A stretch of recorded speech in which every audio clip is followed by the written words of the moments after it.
میں دعوت سخن دیتا ہوں مناظر اسلام حضرت مولانا محمد یحییٰ عارفی صاحب کو کہ وہ آئیں اور چند منٹوں میں اپنا مافی الضمیر آپ کے سامنے پیش فرمائیں۔ نعرہ تکبیر،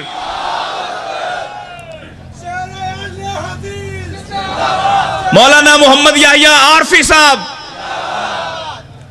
السلام علیکم ورحمۃ اللہ وبرکاتہ۔ سلام کا جواب دینا فرض ہے، اگر کسی تک میری آواز نہیں آئی میں دوبارہ کہہ دیتا ہوں، السلام علیکم ورحمۃ اللہ وبرکاتہ۔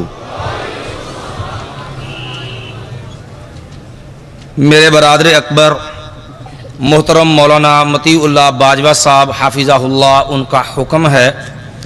کہ آپ کو کھانے کے دوران جسمانی اور روحانی دونوں طرح مصروف رکھنا ہے۔ شرعی تقاضا تو یہ ہے کہ لا صلاۃ بحضرۃ الطعام، کھانا حاضر ہو تو فرض نماز نہیں ہوتی۔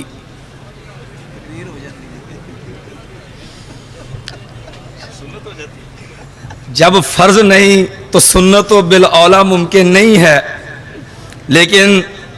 بہرحال نبی کریم صلی اللہ علیہ وسلم کے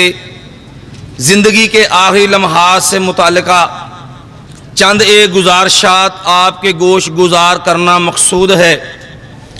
الحمدللہ حمدا کثیرا طیبا مبارکا فی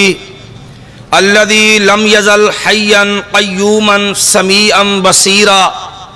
والصلاة والسلام علی حبیبہ محمد المصطفیٰ صلی اللہ علیہ وسلم وعلى آلہ واصحابہ ومن تبعہم بالہدى وبعد۔ قال اللہ تعالی فی القرآن المجید اعوذ باللہ من الشیطان الرجیم ومن یشاقق الرسول من بعد ما تبین له الہدى ویتبع غیر سبیل المؤمنین نولہ ما تولی ونصلہ جہنم وساءت مصیرا۔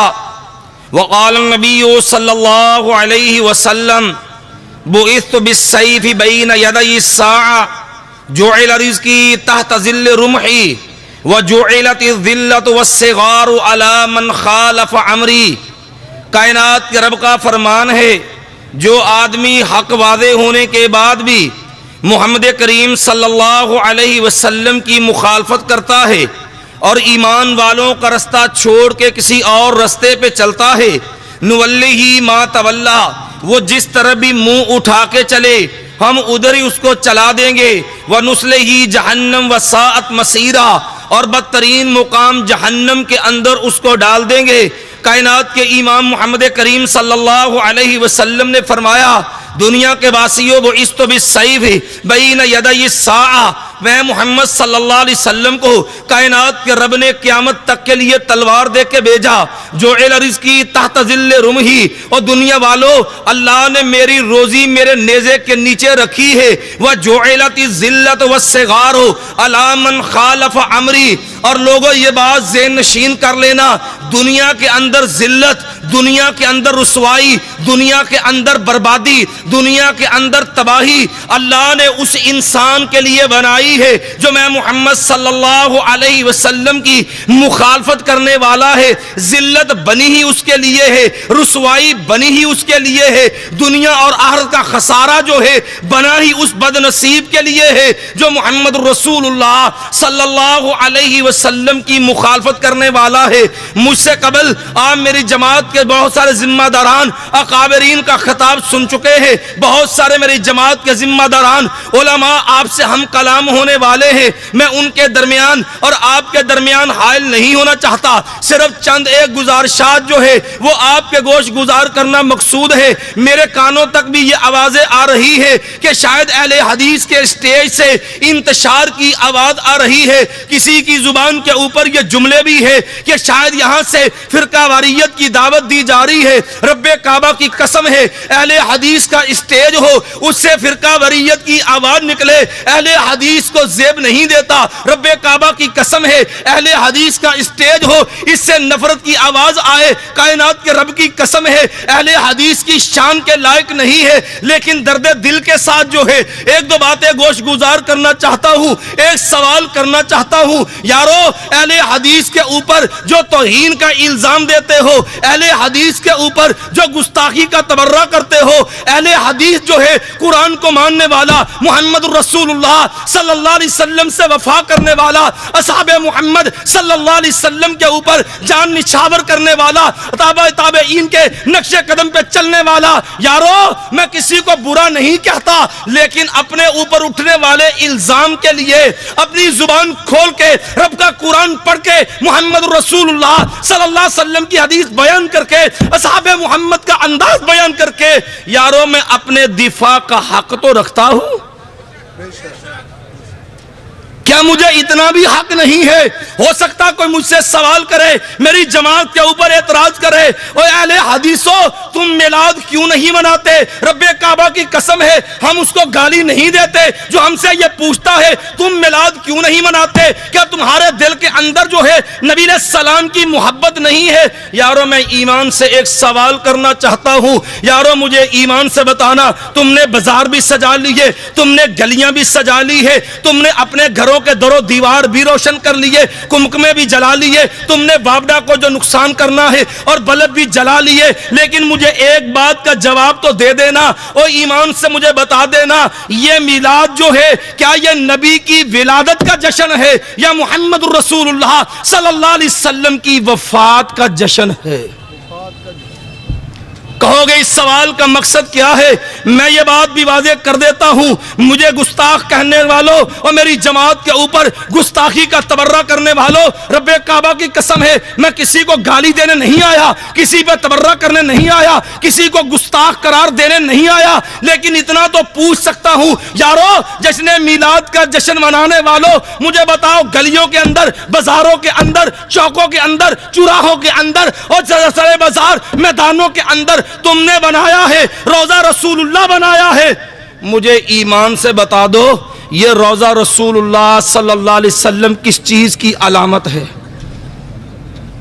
میری بات سمجھ نہیں آئی تو دوبارہ کہہ دیتا ہوں توجہ کے ساتھ, مجھے ایمان سے بتا دو روضہ رسول اللہ صلی اللہ علیہ وسلم یہ کس چیز کی علامت ہے؟ کیا یہ نبی کی ولادت کی علامت ہے یا محمد رسول اللہ صلی اللہ علیہ وسلم کی قبر کی نشانی اور علامت ہے, نبی کی وفات کی علامت ہے؟ یارو میلاد جشن جو ہے وہ میلاد کا ہو, ماڈل جو ہے وہ روضہ رسول اللہ کا ہو, یہ اس ذہن کی عکاسی کرتا ہے حقیقت ظاہر کے اندر جو ہے میلاد تو جشن جو ہے وہ میلاد کا ہے, حقیقت کے اندر جو ہے یہ نبی کی وفات کا جشن منایا جا رہا ہے.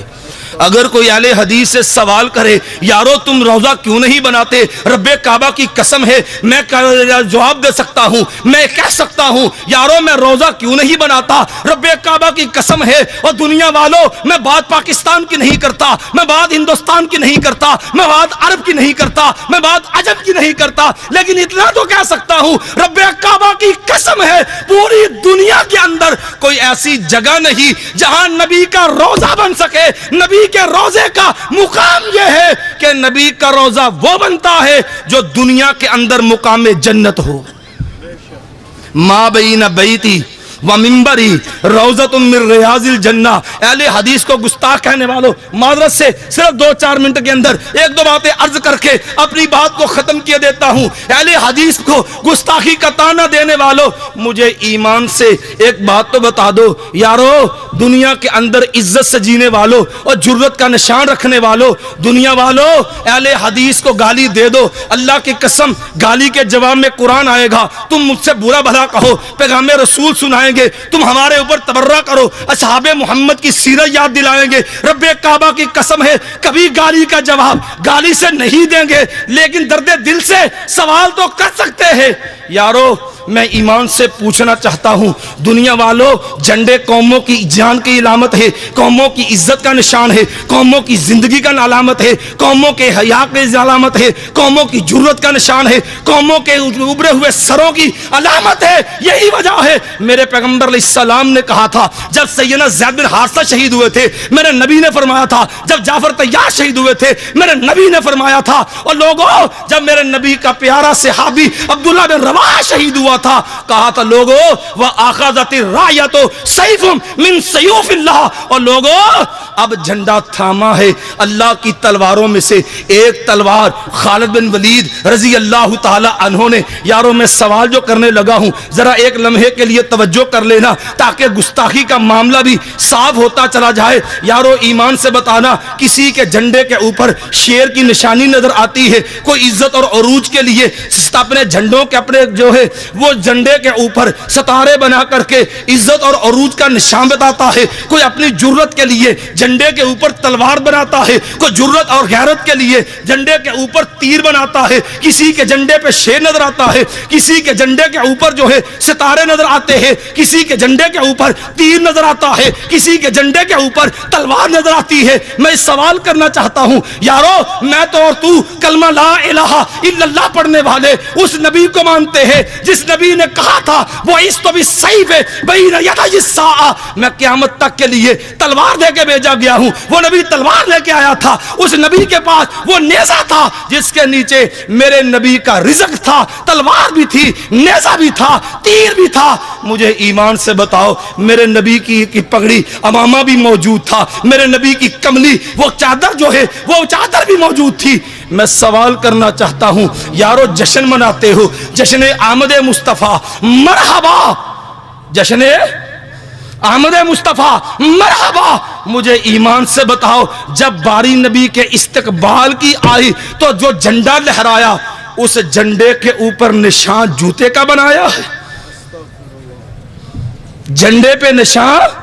کیا نبی کے پاس تلوار نہیں تھی؟ کیا نبی کے پاس تیر نہیں تھا؟ کیا نبی کے پاس تلوار نہیں تھی؟ کیا نبی کے پاس پگڑی نہیں تھی؟ کیا نبی کے پاس کملی نہیں تھی؟ مجھے ایمان سے بتا تو صحیح، رب کعبہ کی قسم ہے ایک تیرا میرا باپ ہے، اللہ کی قسم ہزاروں لاکھوں ایسے باپ دنیا میں آئے محمد کریم کے جوتوں کی خاک پہ قربان کر دوں. رب کعبہ کی قسم ہے مجھے ایمان سے بتا تیرا میرا باپ آئے، تیری میری زیارت کے لیے آئے، تیرے میرے گھر میں آئے، تیری میری سعادت ہے. مجھے ایمان سے بتا کیا محبت کا حق یہی ادا کرتا ہے کہ باٹا کی دکان پہ جائے گا، لیدر کا بہترین قیمتی جوتا لائے گا، کہے گا بابا کا ناب ہونا چاہیے، لیدر کا جوتا ہونا چاہیے، ڈیزائن بہترین ہونا چاہیے، اور لا کر کے درجنوں کے حساب سے گلی میں لٹکا دے، دروازے کی دہلیز پہ لٹکا دے اور کہے کہ بابا کا استقبال کرنا ہے. مجھے ایمان سے بتا دنیا تجھے محب کہے گی کہ گستاخ قرار دے گی؟